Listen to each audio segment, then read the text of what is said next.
Hi, my name is Matt Snell and I'm with Valens Semiconductor, and we're here at InfoComm 2026. I'd like to show you the demo here that shows USB-C connectivity end-to-end. USB-C in the conference room is becoming very popular, I'd say necessary way to connect into meetings these days. So this demonstrates M Solutions' new product that provides USB-C connectivity end-to-end.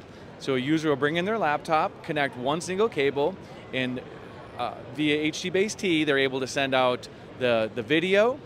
Meanwhile, they get laptop charging, video and USB, and laptop charging on one. And then from the M Solutions transmit box, goes up to 100 meters of category cable via HDBaseT into the receive box. And the receive box then sends USB-C again out of the box. Traditionally, this has been an HDMI connector to the monitor, but newer monitors are now actually have USB-C inputs instead of HDMI inputs. So we're staying in the USB-C realm from end to end. So USB-C out to the monitor.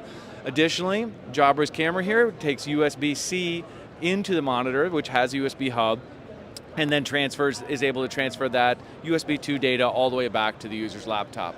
So it's a unique setup where you're able to provide USB-C extension from end to end. To learn more about this product, please go to Valens at www.valens.com, or to M Solutions, or to Goodway. They also have another implementation of this. Thank you very much.